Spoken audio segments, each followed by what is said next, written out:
Naku, Apo. Sayang at hindi ako nakapagpa-picture kay Miss Pokwang. Bukas kausapin mo siya. Sabihin mo, baka pwede kami mag-collab. Para sa mga Susanatics ko. Sige, susubukan ko po siyang sabihan, Lola. Narinig mo yun, Diyosa. Pwede tayong magpa-picture bukas kay Miss Pokwang. Collab. Uy, nangyari sa'yo? Ba't ganyan ka? Eh, inihintay ko kasi yung message ni Lynette. Hindi pa rin nagme-message hanggang ngayon eh. Eh, bakit? Eh, kasi kanina, nung nandun kami sa restaurant, yung nanay mo, inatake ng anxiety. Buti na nga lang, nandun si Doc RJ. Eh, inabutan siya ni Doc Carlos eh. Kitang-kita ko, galit na galit si Doc Carlos. Selos na selos maigi sa tatay mo. Ano po?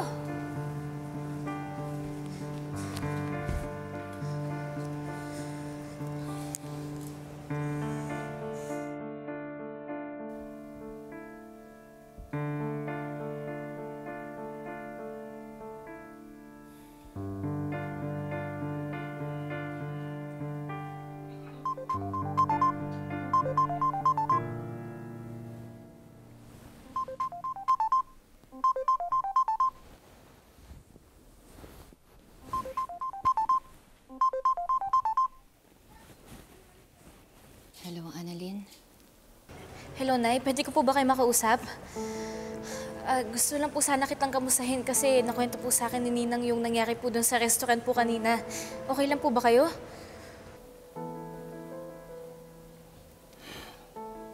Ang ninang mo talaga. Anak, okay ako. Maliit na misunderstanding lang naman yung nangyari, pero naayos na namin. Sigurado ka po ba, Nay? Gusto mo po puntahan po kita dyan? Anak, sigurado ako, okay lang ako. Hindi mo na ako kailangan puntahan dito kasi baka mamaya magising pa ang tatay Carlos mo. Sigurado ka po, Nay, ah? Oo, anak, sure ako. Huwag kang mag-alala, anak. Kung meron man nangyayari sa akin, ikaw ang unang-unang makakaalam. Pangako yan. Sige po, puntahan na lang po kita next time. I love you, Nay. Love you, anak. Bye.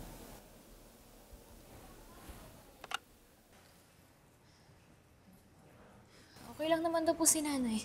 Oh, edi, tara na. Halika na. Halika na. Okay.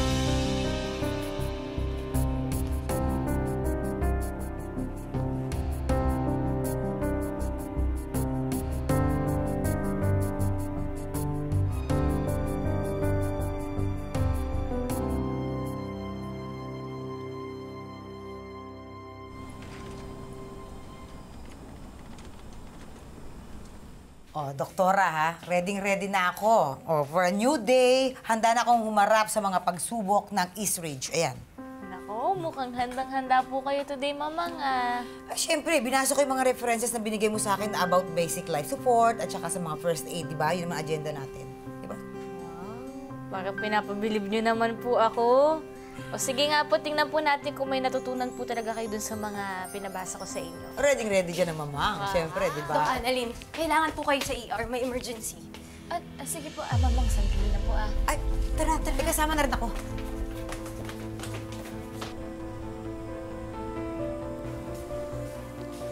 Hindi ako sinasagot ni Lynette. Pare, umagang-umaga si Lynette na naman ang iniisip mo. Agad-agad. Baka naman nag-overthink ka lang. Pare, hindi ako matatahimik hanggat hindi ako nakakasigurado na okay ang lahat.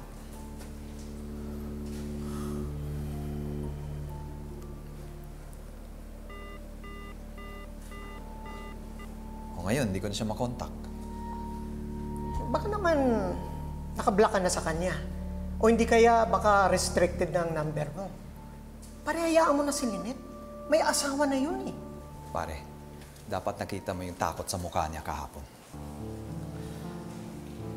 Alam kong galing sa trauma na nilooban sila. Hindi sapat na pinagpapahinga lang siya ni Carlos.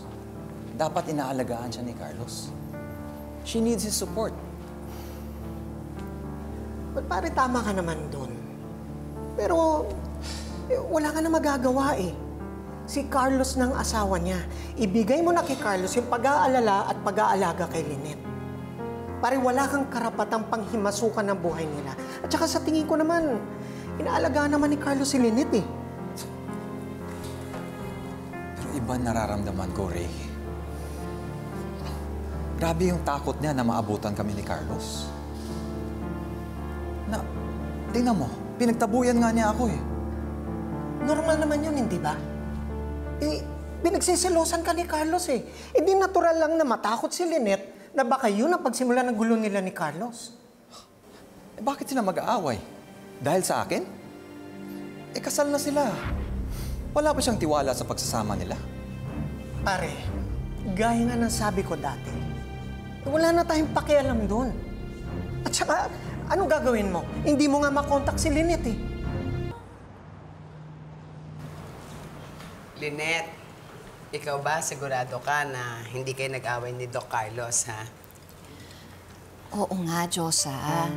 Eh, naniwala naman siya dun sa paliwanag ko. Kaya, ayun, naging maayos naman yung pag-uusap namin. Kita mo na, ito kasi si Diyosa. Napaka-OA. Alam mo ba kagabi? Naku, hindi mapakali kung ano-ano mga sinesay-say. Chang, hindi niyo naman ako masisisi kung mag-alala ko dito kay Lynette. Eh, kahapon kasi kitang-kita kong galit na galit si Doc Carlos eh. Kaya tuloy hindi ko napigilang ikwento kay Annalyn. Diyosa, yun yung sanang pakikiusap ko sa'yo. Kung pwede sana, pag may nangyaring ganito ulit, huwag mo na lang sabihin kay Annalyn, ha? Kasi syempre, ayokong mag-alala yung anak ko sa akin. Sorry, Lynette. Ari!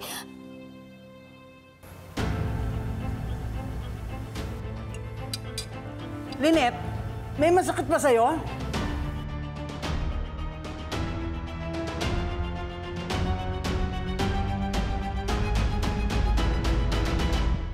Kahit ano ang case ang ipahandle ko sa kanya, may papasa niya eh.